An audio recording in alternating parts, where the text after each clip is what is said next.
제가 유튜브를 하면서 느끼는 점이 한 가지 있는데요. 내가 알고 있는 거를 쉽게 설명하는 게 정말 어려운 거구나. 어떻게 하면 잘 이해할 수 있을까? 상당히 저에게는 힘들고 노력하고 있는 부분이기도 하고요. 상담 받으시는 분들은 그 부분은 하나도 안 궁금한 경우들도 있고요. 이해가 안 되시는 경우들도 생겨요.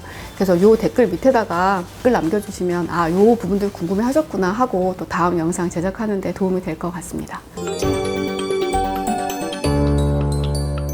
안녕하세요. 베리엘TV 정윤희 원장입니다. 오늘은 문신 제거 2탄으로 돌아왔습니다. 오늘은 문신 레이저가 어떤 식으로 제거가 되는지를 설명을 드리려고 하는데요. 그러다 보니까 문신이 어떤 식으로 되는지부터 설명을 드려야 될 것 같아서 그 부분 말씀드리고요. 일단 문신을 어떻게 하는 걸까요? 문신은 피부에 잉크를 넣어주는 건데요. 우리가 그냥 있는 피부는 잉크가 들어가지가 않잖아요. 그래서 우리가 상처를 내주고 그 상처를 통해서 잉크가 들어가서 남도록 해주는 것이 바로 문신입니다. 그래서 이 과정 중에서 셀프로 문신을 하는 경우에는 반을 이렇게 하시는 경우도 있었고, 보통은 전용 머신이나 전용 칼이나 침을 통해서 상처를 깨끗하게 내주고 그 부분에 내가 원하는 색깔 잉크를 넣어주는 방식으로 하게 됩니다. 이 과정에서 반영구 화장하고 문신의 차이점이 있는데요. 사실 기법은 똑같습니다. 반영구 화장도 문신의 일종이라고 볼 수 있을 텐데, 문신이라고 했을 때 드는 거부감을 해소하기 위해서 아마 이런 용어를 쓰지 않았나 하는 생각이 들기는 하고요. 문신은 최대한 오래 가기 위해서 피부 깊숙이 비교적 진피 안에 위치를 시켜주는 거고요. 반영구 화장은 어느 정도 시간이 지나면 없어지도록 진피보다 얕은 표피 쪽에 위치해서 잉크를 넣어주는 방식입니다. 그런데 여기에서 약간 재밌는 점이 있는데요. 똑같은 타투이스트가 똑같은 눈썹 문신을 누구에게 해주고 누구에게 해줬는데, 한 사람은 3년 가고 한 사람은 5년 가는 경우가 있는 것처럼 개인차가 있다고 하겠습니다. 그리고 아까 문신하고 반영구 화장은 기본적으로 원리는 똑같거든요. 그래서 이런 분들도 있어요. 원장님, 저는 반영구 화장이라고 했는데 15년째 안 없어져요. 저 이거 문신 받은 거 아니에요? 이렇게 얘기하시는 분들이 있거든요. 그래서 그런 경우가 여기에 해당한다고 하겠습니다. 그러면 여기에서 드는 의문이요. 반영구 화장이나 문신은 어떤 식으로 우리 몸의 피부에 잉크를 남게 하는 걸까요? 이 과정을 설명을 드릴 때 대식세포, 탐식세포라고도 하는데요. 이 매크로파지에 대해서 설명을 드려야 합니다. 그 요구르트 상품명이죠. 메치니코프. 메치니코프 박사가 요 대식세포를 발견을 했는데요. 대식세포의 기능은 우리 몸에 면역에 관여를 하는데요. 외부에서 나쁜 물질이 침입을 하였을 때 그 놈을 공격해서 우리 몸을 지켜주는 기능을 합니다. 그래서 원래 우리 피부에 없어야 하는 잉크가 외부에서 우리 몸으로 들어왔으므로 대식세포는 이 잉크 입자를 탐식, 잡아먹어서 얘를 바깥으로 배출해 주려고 합니다. 그런데 이제 문제가요. 만약에 대식세포가 탐식할 수 있는 크기보다 더 큰 잉크라면 잡아먹히지 못하고 피부 안에 남게 되거든요. 그렇게 살아남은 잉크가 우리 눈에는 문신으로 보이는 것이고요. 이 과정을 돌려서 얘기하자면, 처음에 까맣던 문신이 시간이 지나면서 점점 연해지고 최종적으로 남은 문신이 있을 때 리터치를 하게 되잖아요. 그런 원리라고 하겠습니다. 자, 이제 문신이 어떻게 되는지 설명을 드렸으니까 문신 제거에 대해서 말씀을 드릴게요. 문신 제거는 이 과정에 딱 정확하게 반대 방향입니다. 우리 문신이 남는 이유가 잉크 입자가 커서 피부에 남아있는 거라고 했잖아요. 문신이 제거가 되려면 이 큰 잉크 입자를 잘게 쪼개서 대식세포가 잡아먹을 수 있도록 해주면 되겠습니다. 우리 피부에 문신 잉크가 이런 식으로 남아 있었습니다. 그래서 대식세포보다 크기 때문에 이 잉크가 남아 있었던 건데요. 레이저를 이용을 해서 이 레이저로 문신 입자를 터트려 주게 되면 이렇게 레이저가 조사가 되겠죠. 이거를 터트려 주게 되면 어떻게 되느냐, 큰 잉크 입자가 이런 식으로 잘게 쪼개지게 됩니다. 그러면 비로소 대식세포가 잡아먹을 수 있는 크기가 되고, 우리 몸의 대식세포가 잘됐다, 이제 잡아먹어야 되겠다 이러면서 다가오겠죠. 그러면 이렇게 탐식을 통해서 잡아먹게 되고, 이 잡아먹힌 잉크 파티클들은 우리 몸의 림프 순환을 통해서 피부 바깥으로 배출이 되고, 그제서야 우리 눈에는 문신이 제거가 된 것으로 보이게 됩니다. 이 과정에서 우리가 피코 레이저를 사용을 하는 이유가 되는데요. 기존의 문신 제거 레이저들은 나노세컨드 단위를 이용을 하지만 피코는 나노보다 수치상으로는 1000분의 1 정도로 작은 수치거든요. 이게 일반적인 나노세컨드 레이저라고 했을 때, 피코세컨드 레이저들은 좀 더 작은 이 정도의 입자로 잉크 파티클들을 쪼개주게 됩니다. 그래서 우리가 조각을 할 때도 뭉툭한 칼로 하는 것보다는 좀 더 세밀한 묘사를 할 때는 정교한 칼이 필요한 것처럼 이런 식으로 입자를 잘게 쪼개주면 파고사이트, 아까 대식세포가 얘들을 탐식하기에 훨씬 더 유리하게 됩니다. 저도 그래서 여러 종류의 레이저를 써보다가 문신 제거하는 데 있어서는 기존의 나노세컨드 펄스폭을 갖는 레이저들보다는 피코세컨드 펄스폭을 가진 레이저들이 훨씬 더 제거가 잘 되는 것 같습니다.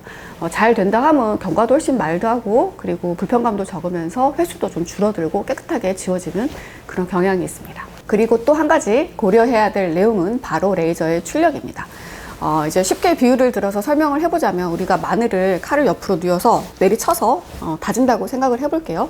이렇게 마늘 있고 칼을 누워서 살짝 누를 때랑 세게 눌러서 깨는 거하고 분명히 차이가 날 수밖에 없잖아요. 레이저에도 이런 식으로 작용이 됩니다. 무조건 세게 한다고 이것이 꼭 잘 된다고 말할 수는 없겠지만 세게 해야 될 때 세게 나오지 않는다면 치료가 답보 상태에 머무르게 됩니다. 이런 경우에 레이저의 출력이 담보가 된다면 의사가 충분히 내가 원하는 에너지를 골라서 시술할 수가 있게 되고 그럴 때 바로 문신 제거가 잘 된다고 하겠습니다.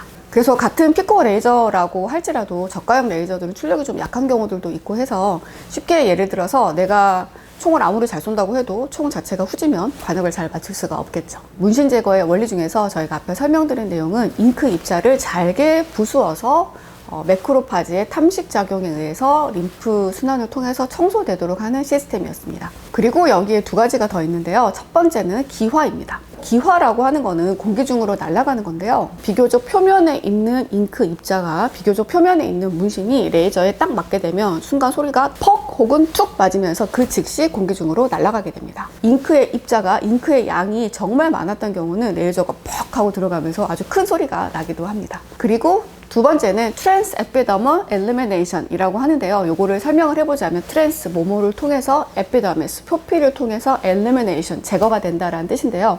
한국말로 설명을 하자면 표피를 통한 배출 제거 이 정도로 설명을 드릴 수가 있을 것 같아요. 보통 문신 레이저를 시술을 하게 되면 피부에 약간의 진물과 약간의 딱지들, 그러니까 크러스트가 생기는 경우가 있는데요. 그 크러스트에 문신 입자가 머금게 됩니다. 문신 입자를 머금고 있는 딱지가 떨어지면서 효과가 보이게 됩니다. 보통 이 딱지는 경우에 따라 다르겠지만 보통 5일에서 10일 정도 사이에 제거가 되는데요. 딱지가 떨어지고 나면 문신이 확 연해지는 그런 시기들을 경험하실 거예요. 돌려 말하면 이렇게 문신에 딱지가 앉아있는 시기에는 뭐 과한 자극, 사우나에 간다거나 수영을 간다거나 뭐 비빈다거나 화장을 한다거나 이런 행동들은 피해 주시는 것이 좋습니다. 보통 이 두 가지의 과정, 레이저를 하고 난 직후의 기화와 그리고 딱지를 통한 피부로의 배출, 이 두 가지가 생기게 되면 문신이 어느 정도는 옅어 보이게 됩니다. 그러면 이제 받으시는 분들은 어떻게 생각하시냐면 이번 회차에 내가 문신 제거하는 게 이 정도밖에 제거가 안 되는 거구나. 아, 그러고 보니까 문신 여기 눈썹 끝부분 여기 좀 제거도 덜 된 것 같고 여기도 좀 얼룩덜룩한 것 같고 이런 식으로 걱정을 많이 하시거든요. 그런데 현 상태에서 걱정을 하실 필요가 없습니다.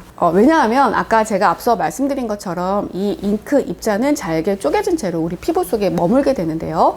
그러면 탐식세포들이 달라붙어서 이 잉크를 잡아먹습니다. 그리고 나서 이 탐식 작용을 한 매크로파지 대식세포가 림프관을 통해서 배출이 되는 이 과정이 이루어져야 우리 눈에는 비로소 문신이 제거된 것으로 보이게 됩니다. 이 일련의 과정들이 보통은 한 달보다는 더 걸리는 경향이 있어서 문신 제거 레이저를 받고 그 다음 2회차나 3회차 시술은 보통 한 달보다는 좀 더 긴 텀을 가지고 시술하는 것이 유리합니다. 이 시술 간격에 관한 내용도 문신의 잉크의 양이나 그리고 시술을 받은 분의 위치나 뭐 기타 다른 요인들에 의해서 달라질 수가 있어서 무조건 한 달은 아니고요. 한 달보다는 좀 긴 경우가 많고 그리고 저희 같은 경우에는 시술하면서 문신 제거 경과를 보면서 다음 회차 시술을 정해드리고 있습니다. 제가 유튜브를 하면서 느끼는 점이 한 가지 있는데요. 내가 알고 있는 거를 쉽게 설명하는 게 정말 어려운 거구나 라고 느끼게 돼요. 어떻게 하면 잘 이해할 수 있을까? 이것도 어려운 거고 또 기술적인 문제들 뭐 딕션이 너무 이상하다거나 억양이 너무 이상하다거나 목소리가 너무 이상하다거나 이런 부분들도 상당히 저에게는 힘들고 노력하고 있는 부분이기도 하고요.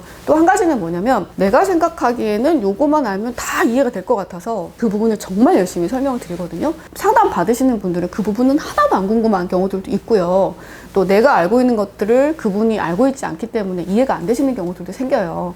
그래서 요 댓글 밑에다가 댓글 남겨주시면 아, 요 부분들 궁금해 하셨구나 하고 또 다음 영상 제작하는 데 도움이 될 것 같습니다. 우리가 눈 주변에 문신을 제거하는 경우들이 많이 있는데요. 눈 주변에 해도 과연 안전한가, 흉터는 안 생기는가도 말씀드리고 그리고 요즘에 검정 문신뿐만 아니라 빨간 문신도 있고 빨간 문신, 노란 문신, 살색 문신 이런 문신들도 과연 제거가 되는지 어떻게 하면 잘 제거되는지 그리고 문신을 제거하다가 난관에 부착했을 때 치료 속도가 더뎌지거나 더 이상 차도가 없을 때 어떻게 하면 이것을 극복할 수 있는지에 대해서 말씀드리겠습니다.